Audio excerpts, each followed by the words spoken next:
Bienvenidos a una nueva emisión del Derecho a Disentir, el programa de Justicia TV en el que platicamos con estudiantes de distintas carreras y universidades de todo el país sobre algunos de los precedentes más relevantes de la Suprema Corte.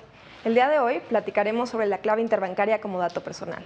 El día de hoy nos acompañan Mayra Martínez de Ciencia Política del ITAM, Erika Aguilar de Derecho de la Benemérita Universidad Autónoma de Puebla, Jaime Gómez de Derecho del Centro de Estudios Jurídicos Carbonell y Unitec y Carlos Mendoza de Economía del ITAM. Bienvenidos a este nuevo programa, comenzamos.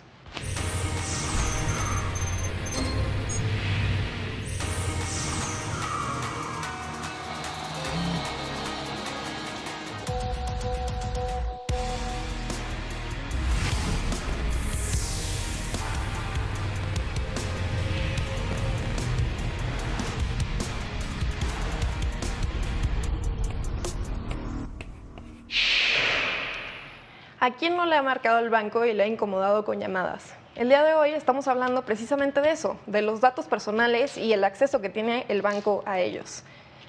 Mayra, ¿por qué no nos platicas un poco? En este caso específico estamos hablando de la clave interbancaria. ¿Qué dice la Suprema Corte? ¿Es un dato personal? ¿No es un dato personal? Platícanos.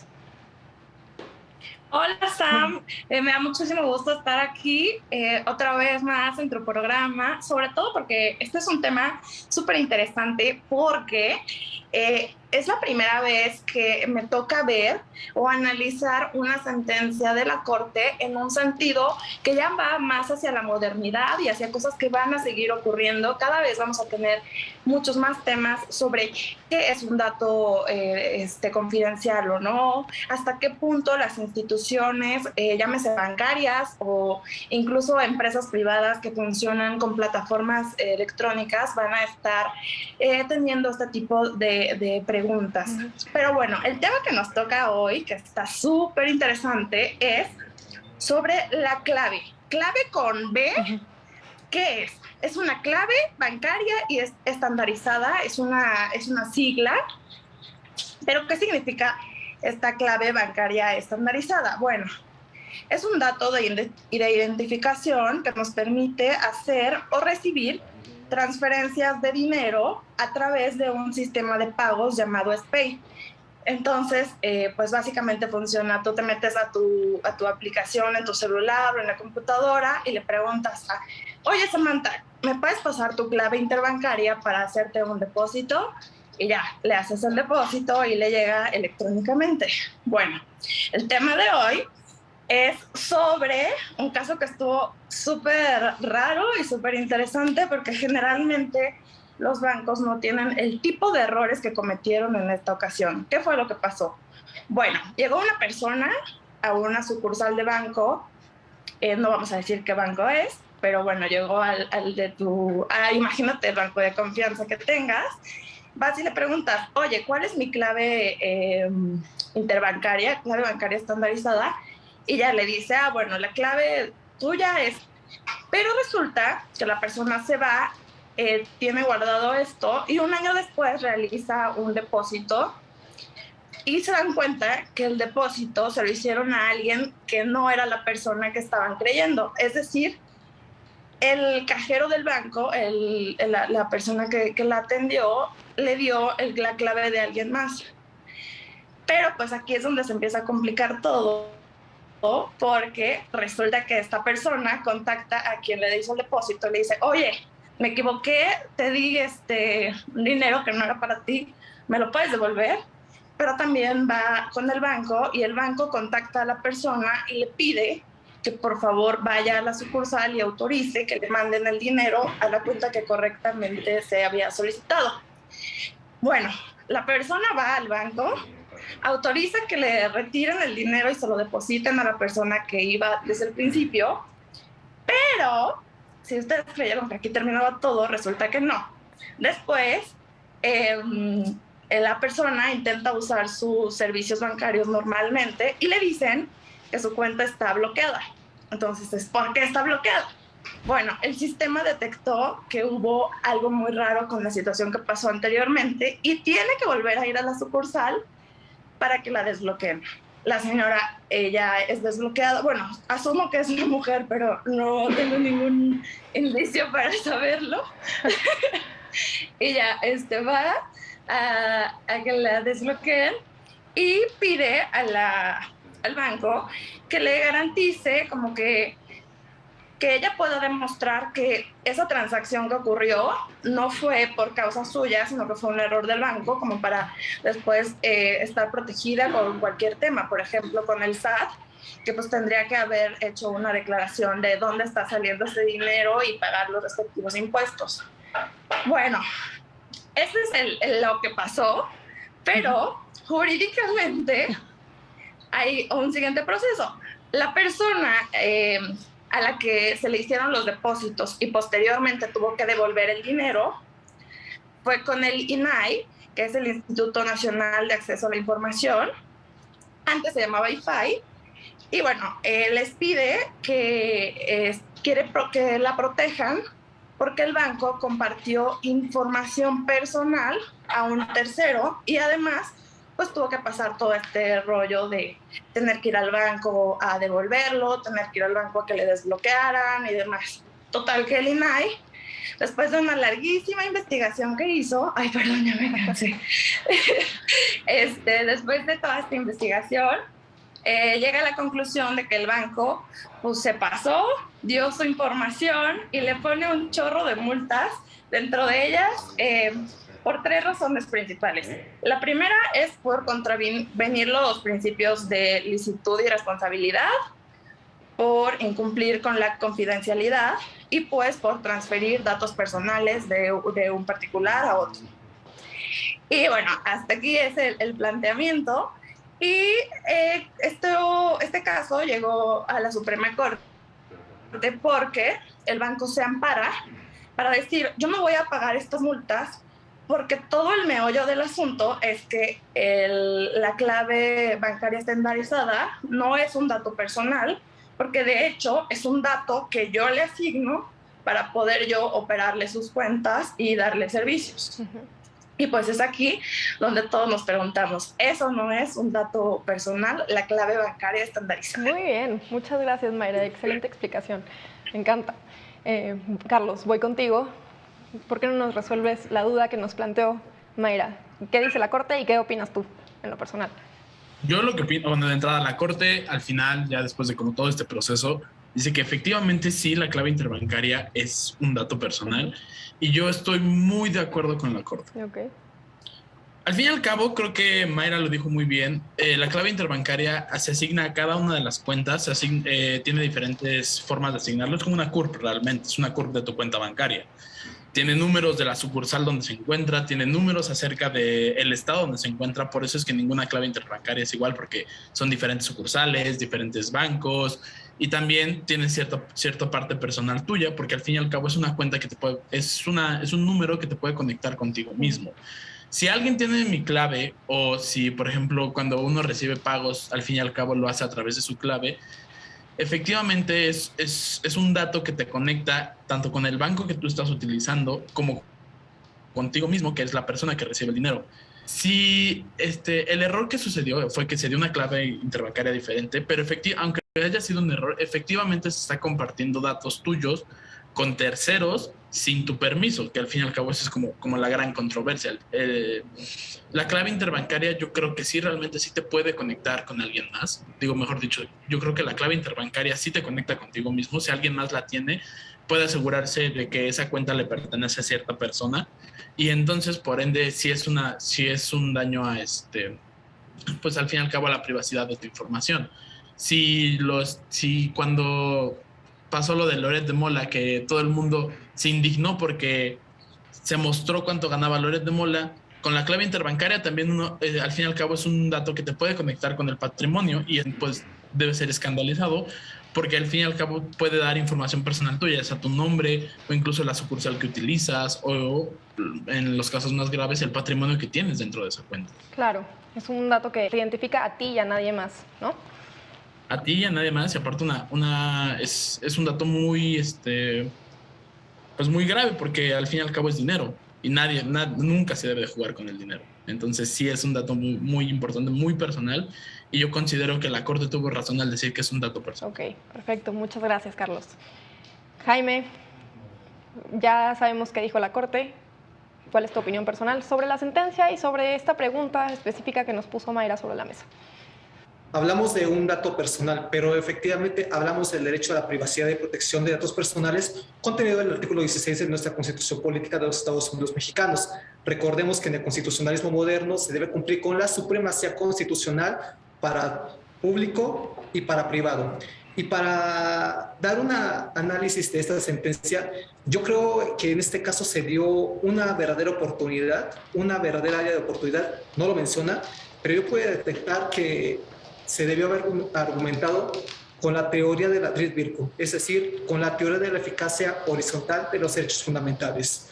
Es decir, a ver, ¿el Estado es el único de los derechos fundamentales? Por supuesto que no, porque los particulares, las personas, somos destinatarios y sujetos de derechos. Efectivamente, estamos hablando de una institución bancaria que violó el derecho a la privacidad y a través de esto, un órgano constitucional autónomo emitió una dicha resolución por haber violado pues este derecho fundamental. Aquí quisiera hacer para el público que nos está viendo, derecho fundamental y derecho humano como un derecho inherente a las personas por el simple hecho de ser humanos, y derecho fundamental, derecho humano juridificado o positivizado en alguna constitución, ley fundamental, ley o tratado internacional. Bien, considero bien que fue una sentencia parcial, no voy a decir ni condenatoria, absolutoria, porque efectivamente sí se demostró la responsabilidad que incurrió la institución bancaria por un bajo programa de compliance en materia de privacidad. Ok, perfecto. ¿Alguien nos quiere decir cómo define la Ley General de Transparencia un dato personal? ¿Qué es lo que es un dato personal conforme a esa ley general? Lo menciona ahí justamente en el documento. Un dato personal es un dato que puedes con el cual tú puedes involucrar o puedes saber de una persona, puedes involucrar a una persona, ya sea directa o indirectamente, una persona física, menciona ahí. Ok, perfecto. Definición, Erika. Yo estoy completamente de acuerdo con lo que plantea la Suprema Corte. Creo que efectivamente estos datos son datos personales, privados, que no deben de ser compartidos por ningún tipo de motivo. Creo que algo primordial que pasa después de todo lo que ya nos contó Mayra, efectivamente, es que a la hora de llegar a este pleito legal, el banco se defiende y dice, fue un error humano, o sea, no pasa nada, solo fue un error humano, no hubo dolo, no lo hicimos con nuestra intención. O sea, fue un error que se pudo haber cometido en cualquier momento, un error humano tal cual. Y entonces, bueno, la quejosa, que yo también infiero que puede ser mujer, la quejosa plantea que no, fue con dolo seguramente, y bueno, al final la Suprema Corte hace el análisis y dice, bueno, como el gerente del banco le marcó a esta persona afectada y le dijo, oye, por error di tu dato, tu clave interbancaria y te depositaron dinero que pues no era para ti, por favor ven a la sucursal, lo regresas y todo bien, ¿no? Pero como ellos le avisaron que era un error, que por error habían dado, pues podemos inferir que todo esto no fue con ninguna intención de dañarla a ella, dañar a su patrimonio o dañar a un tercero, que fue simplemente un error que pudo haberle pasado a cualquiera. Eso es lo que plantea en la defensa la institución bancaria. Y bueno, que la Suprema Corte, al empezar a analizar todo esto, también infiere que seguramente sí fue un error, pero no por ser un error es como que no pasa nada. O sea, no, aún tienes una responsabilidad tú como banco, tú como institución, tú como persona moral, de cuidar tus lineamientos para que esto no suceda. Imagínense que por lo menos le suceda esto a una de cada 10 personas, o una de cada 100, o aunque fuese una de cada 1000 personas que cometiesen un error y que de pronto nos depositaran, no sé, $1,000,000 y al rato nos dijeran, no, ven a regresarlo, no es tuyo. O al contrario, que yo estaba esperando utilizar ese dinero, pero en lugar de que me lo depositaran a mí, se lo depositan a alguien más. ¿Y qué tal si ese otro alguien más no lo quiere regresar? Entonces, hay muchas preguntas aquí, y me gusta muchísimo lo que va señalando la Suprema Corte, y es irse como, ok, puede ser que sí fue un error, parece ser un error, pero eso no te excluye de la responsabilidad que tienes. Y pues básicamente entre todo este análisis vamos viendo la perspectiva que se plantea. Perfecto. Gracias, Mayra. Digo, Mayra. Erika, es que voy a pasar con Mayra ahora. Gracias, Erika, por gran aportación. Y ahora voy contigo, Mayra, ahora sí. Súper. Quería abordar un poquito sobre lo que decía Erika, que hay algo que se vuelve bien interesante. Si tal vez es cierto lo que argumenta el banco de que se debió a un error humano, ni siquiera fue a un error de que sus aplicaciones o cómo funcionan las páginas haya estado mal, sino que fue la persona que trabaja con ellos la que cometió el error. Aún así, hay que considerar ciertas cuestiones que son importantísimas, y es la asimetría de poder que existe entre la institución bancaria y el usuario. Aunque haya sido un error, el banco como institución financiera que posee tantos datos tan delicados y tan importantes, debería tener mecanismos para prevenir este tipo de errores. Y en todo caso, sí le está generando una serie de afectaciones tanto a la persona a la que le dieron mal el dato como a la persona de la cual compartieron la información. Porque si bien ella vio, por ejemplo, reflejada en su estado de cuenta la cantidad, la podía usar porque la persona del banco, al detectar el error que había cometido, le bloqueó los fondos. Entonces, se supone, o yo asumo al menos, que todo lo que está en mi cuenta bancaria es mío y yo puedo disponer de él.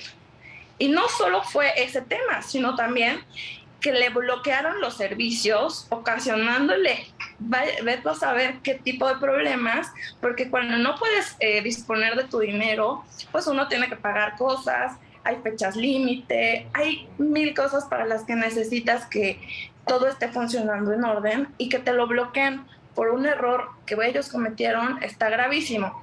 Pero bueno, retomando el tema de la asimetría de poder, sí es un tema que, si bien la Corte estuvo de acuerdo con que sí es un dato personal, los exentó de pagar las multas que le había puesto el INAI previamente al banco. Y pues ahí es donde tal vez no estoy tan de acuerdo, porque efectivamente el banco sí incurrió en todas las faltas que el INAI determinó que había cometido. Solo que al argumentar que había sido un error humano, dijeron, ok, por esta vez te la perdonamos. Pero le pueden perdonar ese tipo de errores a un banco que, independientemente de cuál sea, asumimos que tiene ciertos estándares para asegurarse de que ese tipo de errores no se cometan. Y peor aún, ¿qué tanto vamos a permitir y qué tanto debe ser flexible la autoridad con el tratamiento que le dan los bancos a nuestros datos personales?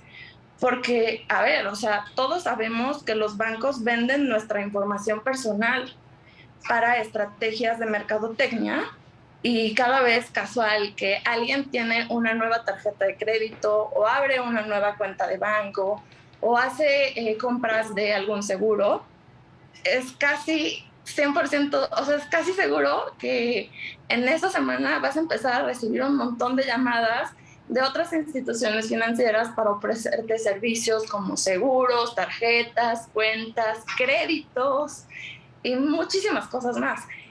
Y entonces, en esta comparación en la que no es igual ni siquiera comparable el poder que tiene una institución que controla todos los datos de todas las personas en conjunto, que sabe cosas tan delicadas hasta dónde compramos nuestros calzones, de verdad no se está haciendo demasiado laxos con las reglas que deberían tener y exigirle. Ok, ¿por qué no nos respondes a esta duda tú, Jaime? Porque justo acaba de plantear un tema súper interesante Mayra ahorita. Dice, oye, la responsabilidad de ahorita pudo haberse derivado de un error humano, pero la realidad de las cosas es que este tema de compartir datos personales es algo que hacen los bancos sistemáticamente, y entonces tiene que haber algún tipo de sanción o algún tipo de responsabilidad para que dejen de hacer lo que están haciendo, ¿no? ¿Qué opinas, Jaime? ¿Estás de acuerdo? Precisamente yo considero que es una sentencia demasiado debatible, porque efectivamente la Corte demostró que dice que la clave interbancaria es un dato personal de carácter financiero. Aquí además se violaron 3 principios: licitud, confidencialidad y responsabilidad. Licitud, bueno, se tiene que cumplir la ley. La confidencialidad es que el banco se debió haber cerciorado de que la tercera persona a la cual es la dueña de la clave interbancaria que se le hizo el depósito debía haber dado la autorización pues a la persona, al individuo o al tercero, al que queramos, como queramos decirle, de pedirlo. Pero sobre todo yo creo que aquí la sala lo que es la Corte demostró, argumentó dentro de sus considerandos que la Sala Superior ni el INAI acreditaron la intencionalidad de la quejosa. Y precisamente de 3 sanciones económicas muy fuertes, pero también proporcionales a la capacidad económica del banco, pues se modificó la resolución de la Sala Superior del Tribunal Federal de Justicia Administrativa. Aquí es por 2 razones, la cual absolvió la Corte al banco en 2 multas. El primero por el principio non bis in idem, que está establecido en el artículo 23 de nuestra Constitución, de que ninguna persona debe estar juzgada bajo la misma conducta ilícita.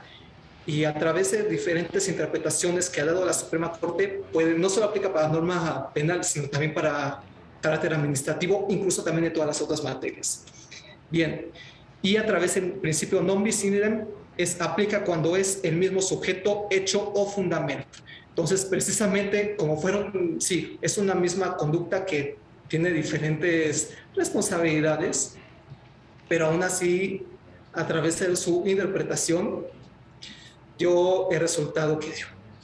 Y yo considero que la Suprema Corte como Tribunal Constitucional, en esta y en todas las sentencias, yo creo que debe ser muy analítica en las situaciones sociales, ya que bien las sentencias constitucionales son creadoras o negadoras de derechos y pueden transformar la realidad social, jurídica y política de toda una nación, incluso de otras naciones. Lo hemos visto con los ejemplos de diálogos jurisprudenciales que se dan dentro de la Corte Americana de Derechos Humanos, como en otras cortes o tribunales constitucionales.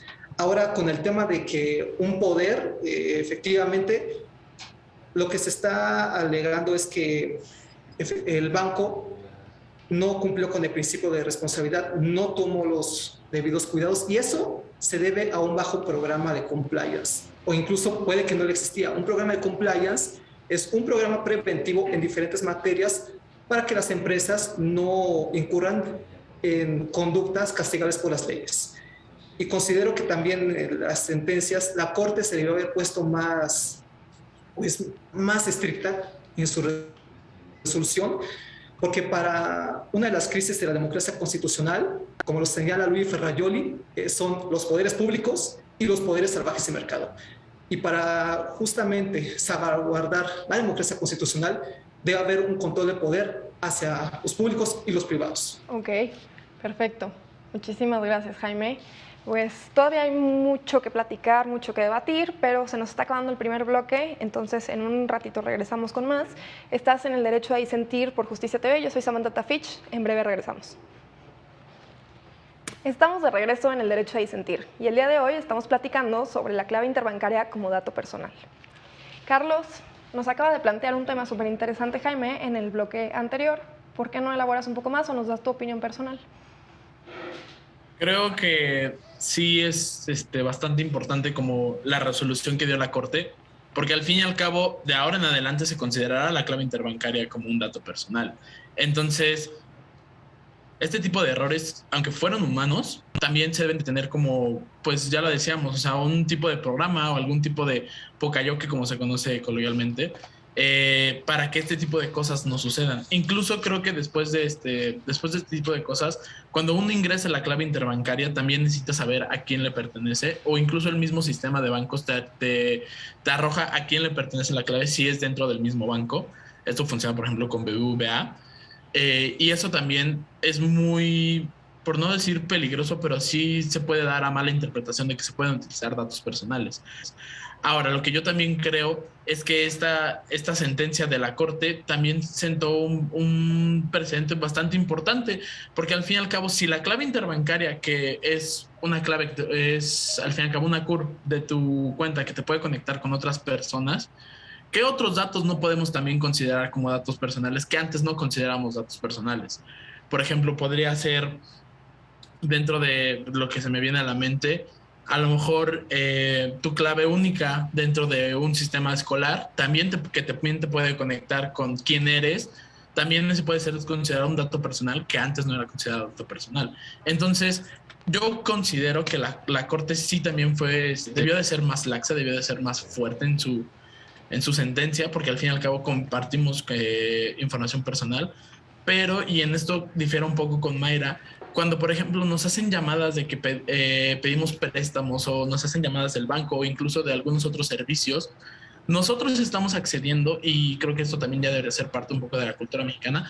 Nosotros al momento de firmar un acuerdo un aviso de privacidad o de términos y condiciones, también se nos menciona cómo se va a usar nuestra información.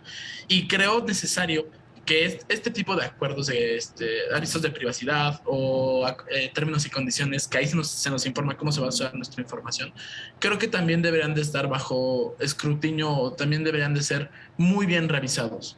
Porque al fin y al cabo lo que a lo mejor nosotros no consideramos como información personal, el banco o diferentes entidades lo consideran como información personal y puede ser utilizado, puede ser vendida a diferentes precios. Al fin y al cabo es una ganancia que otras entidades toman en cuenta y que nosotros no lo estamos percibiendo, y puede ser un tema bastante grave como lo que estamos analizando. Claro, o sea, ese contrato debe ser revisado, pero ¿revisado por quién? Porque al final de cuentas el hecho de que esté en un contrato, tu autorización para que en un aviso de privacidad cuenten con cierta información, eso no significa que deja de ser un dato personal, ¿no? Entonces, Erika, ¿qué opinas al respecto? ¿Consideras que porque firmes un contrato de un aviso de privacidad ya pueden disponer de tu información, o crees que incluso en ese caso hay límites? Yo creo que deberían de existir límites. Concuerdo con Carlos en que debe existir un escrutinio más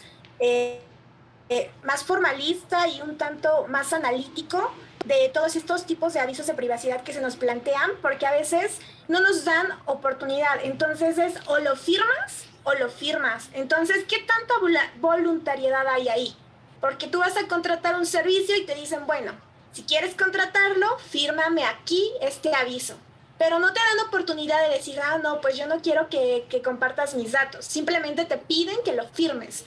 Y entonces, bueno, tú te sientes un tanto sometido, hasta como que coartan tu libertad tal cual, y pues lo firmas, ¿no? Y ya al rato tienes 20 llamadas perdidas porque te están ofreciendo seguros, o porque esto, porque aquello. Creo que concuerdo mucho con Mayra en la parte de que eso no se me hace algo bueno para la sociedad. Incluso podríamos hablar de que esta sentencia es un precedente para todo lo que se va a venir. Creo que la modernidad, todas las redes sociales incluso, deberían de estar un tanto más vinculadas con la legislación. Un ejemplo que a lo mejor no viene tanto a colación es Facebook, que en su momento vendió muchos datos personales de las personas que pues tenían sus cuentas ahí para intervenir en las elecciones que pasaron en los Estados Unidos. Entonces, Estados Unidos de Norteamérica.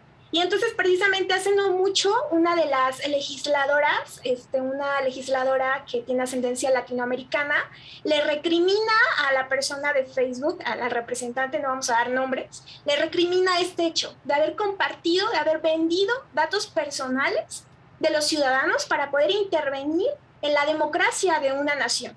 Y entonces, bueno, creo que esto no está tan lejano, el caso que estamos estudiando el día de hoy, con el que planteo hace un momento, como por ejemplo, porque sin duda estas instituciones, y no solamente las entidades bancarias, sino otras empresas más, realizan este tipo de acciones. Y por eso es que creo que en un primer momento, esta institución que se encarga de nuestros datos personales plantea un buen análisis, porque creo que ella sí lo hace como estudiando precisamente que no estamos en un piso parejo. ¿Por qué? Porque el dinero, ya hemos hablado un poco de ese tema del dinero, del poder, de que, bueno, la persona, la derechohabiente, pues no se encuentra en las mismas condiciones que una entidad bancaria con cierto tipo de fondos, con cierto tipo de poder. Y creo que debieron de haber sido un poco más fuertes los de la Suprema Corte al generar este tipo de análisis. Creo que precisamente en un primer momento no se plantea como tal, ok, fue porque tú quisiste hacerlo, fue con dolo el que hayas compartido este dato, y eso no te excluye de la responsabilidad, pero creo que debió haber subsistido esa pequeña multa, bueno, no era tan pequeña, esa multa que le habían planteado como un ejemplo de que eso no debe de seguir pasando. Yo creo que pudo haberse planteado de esa manera porque el banco tiene el dinero o los fondos necesarios para hacerlo. O sea, yo creo que eso sí se pudo haber dejado. Desde mi perspectiva personal, habrá quien lo quiera debatir y bueno, eso sería. No, hombre, Erika, acabas de plantear o de poner sobre la mesa dos temas súper interesantes, ¿no? O sea, uno es el individuo, el consumidor contra entes masivos y muy poderosos, y de verdad se pone en cuestionamiento la voluntad, ¿no? ¿Qué tanta voluntad puede existir cuando estás peleando contra un ente enorme que te deja sin servicio por no cumplir con sus expectativas, ¿no? Y por el otro lado, y esto me parece trascendental, es qué pasa con los datos personales que se comparten. En el momento en el que pierdes el control de tus datos personales, no sabes a dónde van a dar y no sabes qué se va a hacer con ellos. En este caso pones un ejemplo muy trascendental, que es el ejemplo de afectar la democracia, afectar unas elecciones para que las votaciones cambien de cierta manera o influir al votante para que cambie su voto, ¿no? Específicamente. O sea, pueden llegar a haber pues, conclusiones o condiciones muy severas con el uso de nuestros datos personales que creo que se tiene que tomar en cuenta. Mayra, ¿qué opinas al respecto? Mira, opino varias cosas. Para empezar, me encanta la visión que aporta Erika a esta discusión, porque sí es como no solamente quedarnos con la visión jurídica del así es ahora, sino pensar en qué cosas son las que se pueden transformar y qué derechos y libertades son las que se están tocando en cada una de nuestras interacciones con instituciones más grandes, sean públicas o privadas.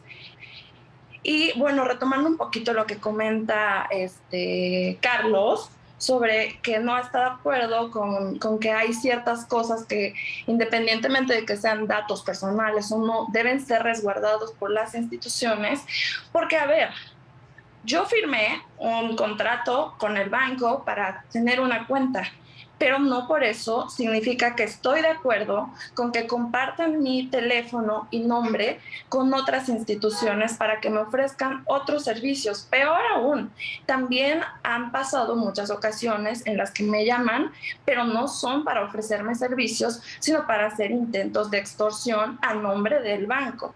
Entonces, ¿hasta qué punto pueden asegurarse las instituciones de que comparten nuestra información con instituciones serias y para fines correctos y adecuados, como de términos solamente de publicidad y mercadotecnia? Y también esto abre paso para que les cuente una historia que sí es de optimismo y felicidad que me pasó con el banco, porque a mí me llamaban muchísimo y entonces fui al banco y pregunté qué es lo que podía hacer para que por favor ya pararan todas estas llamadas, porque me estaba haciendo súper incómodo y a veces ya hasta bloqueaba todos o me contestó llamadas de números que no conozco, y creo que hay muchísimas personas que hacen lo mismo. O sea, ya hasta nos estamos teniendo que adecuar a vivir con ciertas protecciones que si el Estado ejerciera un verdadero control, no tendríamos que vivir con ese miedito a que nos quieran extorsionar. Y bueno, fui al banco y me dijeron que podía hacer una solicitud para pedir que para ejercer mi derecho, se llaman derechos ARCO, que son los de acceso, rectificación, cancelación y oposición, me parece.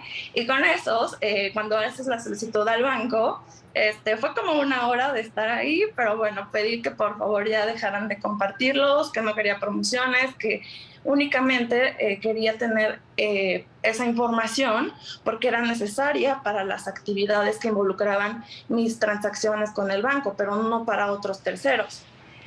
Y después de esperar casi un mes, me llegó una notificación en la que el banco sí había pasado todo bien el proceso y me reconocía mis derechos ARCO y se comprometía a una serie de cuestiones relacionadas con la privacidad de estos. Y la verdad es que sí, desde que ocurrió eso, no he recibido tantas llamadas como antes, o sea, algunas sí, pero la verdad es que bajaron cañón. Entonces yo les recomiendo que tienen esta otra alternativa por si están sufriendo demasiado con esto de las llamadas. Y por otro lado, también creo que hay que ser bien claros en algo. Si esto llegó a la corte es porque el banco tuvo los medios para ejercer esta defensa y evitar el pago de una multa por una acción que sí cometió. Y aquí otra vez nos plantea este tema de cuál es la relación asimétrica y la desigualdad de poder, porque es una institución, el banco, transnacional, millonaria, contra una persona que al final está accediendo a un tipo de defensa que es muy difícil ejercer, que es larga y que es costosa, y solamente ciertas personas pueden tener derecho a estas. Entonces, pues hay que ver como con cierto matiz el resultado y los efectos de sin dejar de considerar todas las futuras consecuencias que pueden tener este tipo de resoluciones. Creo que en general la Corte hizo una súper buena defensa de los datos personales al ser mucho más amplio en la definición, y es algo que, te digo, tendremos que seguir viendo y viviendo, como comentaba también Erika, con otro tipo de instituciones. Por ejemplo, a mí me preocupa mucho Google, que concentra datos de todos, sabe qué estamos buscando en Internet, cuánto tiempo pasamos frente a la pantalla, todos nuestros trabajos, en fin. Pero pues bueno, eso si quieren la siguiente ronda. Muchas gracias, Mayra. Gracias por la anécdota. Creo que es muy interesante es importante que hagamos valer nuestros derechos ARCO, muy importante para que lo tomemos en cuenta. Y dos, la segunda parte, Jaime, quiero tu opinión sobre lo último que nos comenta Mayra. Sí, para el público que nos está observando ahorita en el programa, se debe preguntar, ¿qué es un aviso de privacidad? Un aviso de privacidad es un documento, sea físico o virtual, que establece la relación y el uso del tratamiento de los datos personales que da cualquier institución que tenga sus datos, sea bancaria, un restaurante, lo que ustedes quieran. Y efectivamente hay un procedimiento que se llama derechos ARCO. Estos derechos es para evitar los medios de publicidad y mercadotecnia, para que ya los bancos o cualquier institución deje de utilizar tus datos personales con finalidades secundarias. ¿De acuerdo? Ahora bien, ahorita Mayra hablaba sobre una desigualdad entre una persona particular y un banco. Efectivamente, cualquier institución financiera es un monstruo económico frente a una persona privada. Por eso justamente me atreví en la primera ronda que comencé a que esta es un área de oportunidad que debió utilizar la Suprema Corte para elaborar la teoría de la Dirichlet-Byrne, el efecto horizontal de respeto entre los derechos fundamentales. Es decir, los privados están obligados a cumplir con los derechos de otros privados. Efectivamente, ya no solo los del Estado, sino aquí ya también habla de instituciones bancarias. Por eso hablaba de que el control del poder debe abarcar no solo a los poderes públicos, sino a los poderes salvajes del mercado, para sacar cada nación de una posible crisis de democracia constitucional. Entonces, aquí va mi comentario. Ok, perfecto. Jaime, muchas gracias. Y nos vamos con Carlos. Carlos, ¿algo que aportar al respecto? Sí, justamente estoy muy de acuerdo con lo que dice Erika y Mayra. Un consumidor, una persona normal, una persona que gana no mucho, incluso puede ganar poco al mes, no tiene ni los medios ni el tiempo, ni los recursos para seguir un proceso que creo que inició en 2014 y terminó hace como 2 o 3 años. O sea, realmente no hay ni tiempo, ni recursos, ni dinero que toda la gente pueda aportar y para seguir este proceso. Lo que me hace preguntarme cuántas veces ha sucedido esto de que una clave interbancaria o incluso cualquier dato se entrega a un tercero sin nuestro permiso y no se pueda combatir o no se pueda alegar porque al fin y al cabo el proceso es muy largo y toma muchos recursos que mucha gente no tiene. Entonces creo que sí es bastante importante hablar de esto porque da la oportunidad de que esto no se vuelva a repetir y pues lo que mencionaba, o sea, cuántas veces ha pasado y no nos hemos enterado y pues esta vez que se continuó el proceso larguísimo y la Corte dio a favor de que efectivamente la clave interbancaria es un dato personal, creo que es una victoria ante la protección de los datos personales y ante sobre todo una victoria de las instituciones de las instituciones que protegen nuestros datos personales. Y también lo que me gustaría comentar así rápidamente es que los avisos de privacidad y todo este tipo de cosas de términos y condiciones que efectivamente firmamos y todo lo de los derechos ARCOS y así, este tipo de cosas también deben estar dentro del conocimiento público porque yo creo que a Mayra no es la primera persona que le pasa, le ha pasado a muchísimas personas y justamente esto debería ser de conocimiento público y debería sobre todo de ser de ayuda para que nuestros datos personales sean tratados de la forma en la que nosotros demos el consentimiento de que se traten y no de ninguna otra forma. Perfecto, muchísimas gracias. Me encanta que hayan tomado la perspectiva socioeconómica como un factor trascendental en este tipo de situaciones, ¿no?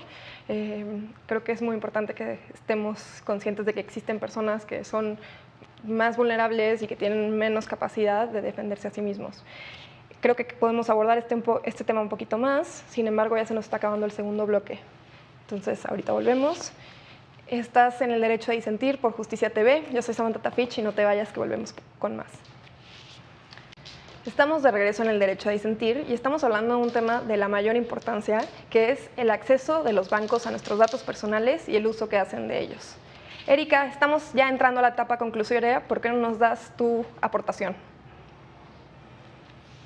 Sí, yo creo que precisamente esta sentencia es un precedente para muchas de las situaciones que se van a seguir presentando en el futuro ahora con esta parte de nuestros datos, pero más que nada en plataformas digitales. Ahora que todos los bancos ya tienen su propia plataforma digital y se están utilizando transacciones de este estilo. Pero quiero hacer un énfasis en algo que hace un momento tocamos y es con respecto a los derechos ARCO. Y que seguramente muchas de las personas que nos están viendo ahí en casita quizá no tienen del todo conocimiento. Y bueno, es que precisamente todos nosotros tenemos derecho al acceso, eso significa a la rectificación, a la cancelación y a la oposición al compartir nuestros datos personales. Y bueno, tal como fue el caso de Mayra, que hace un momento hizo favor de compartirnos, ella acudió a la unidad de transparencia de la entidad a donde ella dejó sus datos personales. Nosotros podemos hacer lo mismo en cualquier momento y si no sabemos cuál es esta unidad de transparencia, pues podemos hacerlo mediante la Plataforma Nacional de Transparencia, ahí en su portal online. Y ellos tienen toda la obligación de respondernos sobre esta solicitud en un plazo no mayor a 20 días. Y creo que todos deberíamos de empezar a ejercer nuestros derechos ARCO, primero conocerlos efectivamente. Sabemos que tenemos la protección de nuestros datos personales, como una iniciativa y como un precedente constitucional, tal y como lo señaló Jaime hace un momento, y pues bueno, empezar a reflexionar un poco más sobre los datos que vamos dejando en las plataformas, que vamos compartiendo con las personas, pero sobre todo a defendernos en los momentos en los que quizás veamos violaciones muy graves con respecto a esto, porque esta persona quizá tuvo la fortuna de tener al alcance soluciones legales, pero no todas llegan a estas instancias. Y seguramente con casos como estos han de existir muchísimos, pero las personas comúnmente dicen, bueno, no tengo el dinero para invertirlo en este tipo de situaciones legales, tampoco tengo el tiempo y pues mejor no denuncio, no hago nada, no me quejo y solamente me callo. Y eso pues no está ayudando a nada a generar un nuevo sistema en nuestro país y a generar nuevas estructuras. Y pues bueno, con eso me quedaría y muchas gracias por considerarnos. Hombre, muchas gracias a ti, Erika. Excelente aportación. Información que cura para todas y todos. Carlos, ¿cuál es tu conclusión? Creo que si algo quiero que se quede como con todos los televidentes y con todas las personas que nos están viendo, es que en el siglo XXI, y de hecho en la actualidad en la que vivimos, la información siempre ha sido poder. Entonces, me gustaría que el día de hoy reflexionen sobre qué información le han dado, y no solamente a los bancos, sino a plataformas digitales, a diferentes instituciones, tanto públicas como privadas, sobre ustedes mismos, porque al fin y al cabo creo que son datos que nos pertenecen, son datos por los cuales podemos pelear la privacidad, podríamos, incluso si esos datos se revelan, podremos estar en peligro. Entonces, esa es una, que verifiquen todos los datos que alguna vez han entregado y consideren la siguiente vez que vean un aviso de privacidad, leerlo completamente, porque es una de las formas en las cuales podemos prevenir que este tipo de acciones sucedan. Y lo segundo, con lo que también me gustaría que se llevara todos aquí, es que al fin y al cabo la gente que tiene acceso a este tipo de soluciones de justicia, la gente que tiene acceso a los recursos para poder pelear estas injusticias, para poder pelear ante diferentes entidades que, como ya lo mencionamos, son enormes, es la gente que hace el cambio. Entonces, una de las cosas con las que quiero que se queden es que si ustedes tienen la oportunidad de hacer reclamaciones, si ustedes tienen la oportunidad de luchar por luchar para que este tipo de injusticias no se repitan, háganlo. Porque al fin y al cabo, como ya lo vimos, la sentencia de la Corte no solamente benefició a la persona, sino también nos beneficia a todos y nos hace darnos cuenta, nos hace un parteaguas entre lo que consideramos datos personales o no. Entonces eso es con lo que me gustaría que se quedaran los televidentes y todas las personas que nos están viendo. Y nada más que nada agradecerle a tanto Erika, María Gómez, también a Jaime y Samantha por la oportunidad de poder compartir mi opinión aquí. Gracias a ti, Carlos. Excelente opinión. Es un gusto para nosotros. Y vamos con tu opinión o conclusión final, Jaime. En el cual la Corte ha desarrollado una cierta teoría de una rama del derecho que es muy nueva, o más bien poco estudiada, y a través de eso ya vamos viendo la valoración de los principios que se dieron, que la responsabilidad, la confidencialidad y la licitud que tuvieron un peso menor, o posiblemente eso ya es debatible con el principio non bis in idem. Considero que estas sentencias, que son muy novedosas, se van a tener que actualizar a lo largo del tiempo, ya que la sociedad evoluciona de acuerdo a las situaciones sociales que va viviendo. Y justamente por esa razón es necesario que la Suprema Corte, como Tribunal Constitucional, y todos los órganos jurisdiccionales den una interpretación evolutiva de los derechos humanos. Muchas gracias. Gracias a ti, Jaime. Y Mayra, no me olvido de ti. Me urge que nos platiques cuáles son tus conclusiones finales de todo este tema. Muchas gracias, Samantha. Disfruté mucho compartir este espacio conducido por ti y haber conocido a todos mis compañeros con los que debatí en esta ocasión, en especial a Erika, que la verdad me encantaron los comentarios que aportó y sentí que enriquecieron demasiado este debate. Para cerrar, me gustaría comentar, número uno, que me encanta ver a la Corte tan progre y tan garantista, porque de eso se trata, de que si tenemos un poder revisor al que van a llegar ciertos casos que llegan hasta el último de las consecuencias y buscan hasta el último de las opiniones en un centro como mucho más especializado y de mucho más alto nivel, es muy bueno, es una gran señal que ellos resuelvan que los datos personales no son una cuestión restrictiva, sino que la interpretación puede darse a partir de todas las libertades y derechos que están en oposición al definir si es o no es y por qué. Por otro lado, en este tipo de problemáticas, lo que va a pasar es que nos deberíamos acostumbrar a estar debatiendo esto constantemente, porque nos estamos digitalizando en todos los medios, sobre todo porque ya no podemos hacer ni transacciones, ni siquiera interacciones. Hoy Y entonces la pregunta que nos deberíamos plantear es, ¿qué vamos a hacer para convivir y para resolver este nuevo tipo de inquietudes que surgen? En esta ocasión me gustaría también reconocer la labor que hizo el INAI, porque fue quien nos permitió que la persona en cuestión, el ciudadano que se enfrentó al banco, pudiera acceder a una protección que fue gratuita y que no necesitó como elevarlo a un tema legal en el que estuvieran involucrados abogados, sino que más bien fue como una institución que hace lo que tiene que hacer y recibe a la persona, la protege, la orienta y todavía dicta cómo debe empezar a plantearse este tipo de conversaciones, y además tiene un elevadísimo rigor técnico.